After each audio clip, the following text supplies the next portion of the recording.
Hoje, os pacientes que têm alguma doença crônica, eles podem evoluir com algum tipo de complicação, tá? Tanto do ponto de vista renal, hepático, pulmonar, intestinal, ocular, quanto do ponto de vista agudo, uma virose, pessoas que utilizam chás de forma inadequada, pode evoluir com um quadro de hepatite, fulminante. Então, é muito variável essa porta de entrada, esse início dessa doença. Só que aí, a pessoa apresentou, tanto do ponto de vista agudo, quanto do ponto de vista crônico, alguma alteração, o acompanhamento dele que vai estar sendo feito pela equipe, tanto a nível dos postos de saúde, quanto a nível de referência, como a Santa Casa, tem ambulatórios de referência e outras instituições, e eles começam a apresentar sinais através de laboratoriais e clínicos que denotam a necessidade de que esse órgão precisa ser transplantado. Mas não há assim, então o perfil tal, vai variar muito de cada indivíduo e vai variar realmente da resposta de cada um, algum tipo de doenças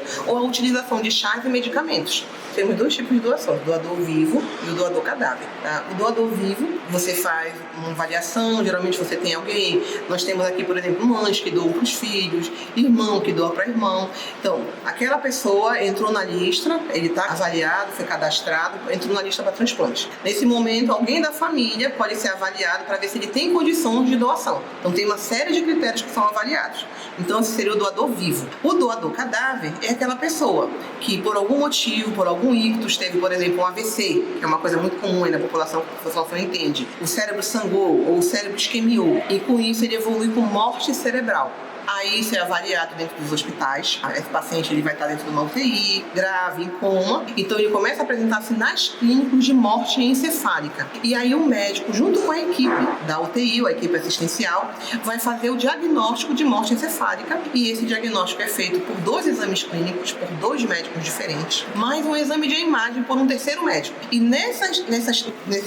após o fechamento desses 2 diagnósticos e o exame de imagem confirmando que esse cérebro está morto, a morte encefálica, a partir daí esse paciente ele se torna um potencial doador, tá? Aí é acionada a central estadual e vai ver quem está na fila para que esse paciente possa se candidatar. Então, por exemplo, vai doar córnea, vai doar rim, vai doar fígado. Então, as equipes transplantadoras são acionadas e elas vão avaliar se esses órgãos são viáveis ao transplante. Aceitou? Aciona a fila, os pacientes são chamados e os hospitais ou clínicas que fazem o transplante, eles fazem a captação.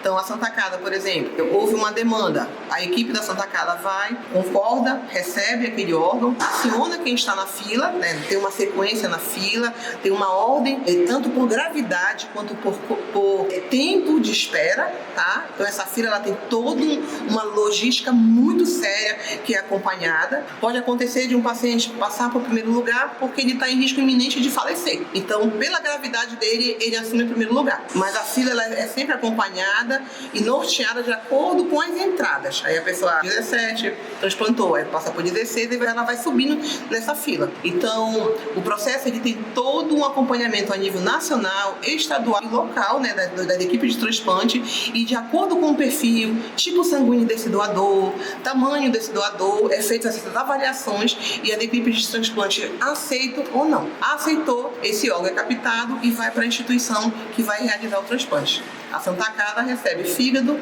para adultos e recebe rins para pediátricos. Agora, um pouco no Congresso Médico Amado, nós falamos sobre isso, educação para a vida. A educação, ela permeia esse olhar, desperta no ser humano uma série de possibilidades, entre elas a doação de órgãos. Então, nosso foco, quanto Santa Casa e quanto Comissão Intra-Hospitalar de Doação de Órgãos aqui da Santa Casa, é realmente educar. Nós temos um projeto Santa Casa nas escolas, a gente vai todos os meses nas escolas, educar, orientar, falar o que é doação, o que é transplante, como é que você tem que, diga assim, fale a sua família que você é um doador, para que isso seja conversado de uma forma natural, o que acontece diariamente nos hospitais de trauma, em hospitais que trabalham com pacientes de neurotrauma, eles saem de casa, eles saem para trabalhar, eles saem para estudar e pode acontecer um acidente. E nesse momento o cérebro sofreu um dano muito grave e esse paciente se tornar um doador cadáver, porque o cérebro falece, né? O cérebro morre, ocorre a morte encefálica, que nós chamamos, a morte cerebral, né? Para ficar mais claro, e a partir daí ele se tornar um doador. Por isso que é importante a gente falar sobre isso no nosso dia a dia, informar a nossa família, chegar em casa e falar, olha, gente, eu sou um doador. Então, se acontecer alguma coisa e houver uma necessidade, eu quero que todos saibam, deixe bem claro que eu sou um doador. A gente pede nas escolas isso. E a gente vai explicando todo o processo. Tanto a gente fala para cada nível, a gente fala de um jeitinho. Para as crianças, para os adolescentes, para os professores. E a gente vai também a nível de UPAs, vai com os profissionais da área da APS, da atenção primária, para que cada um entenda o processo, como ele acontece, que é muito seguro, é muito rígido. A legislação brasileira ela tem uma série de critérios, entre esses que eu falei há pouco. Faz 2 exames com médicos diferentes, faz um exame de imagem. Muitos países nem usam exame de imagem.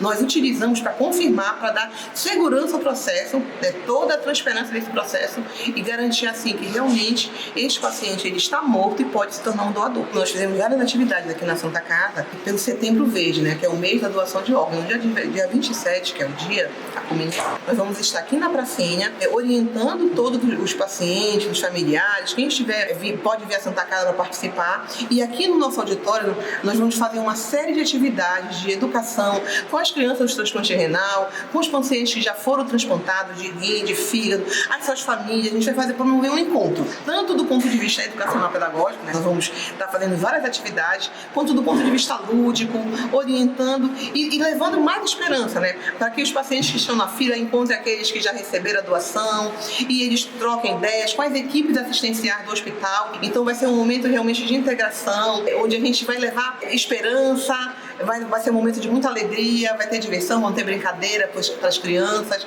É trazer realmente a sociedade civil até a gente para que seja mais um momento de educação. Educação que a gente chama aqui na Santa Casa de educação para a vida.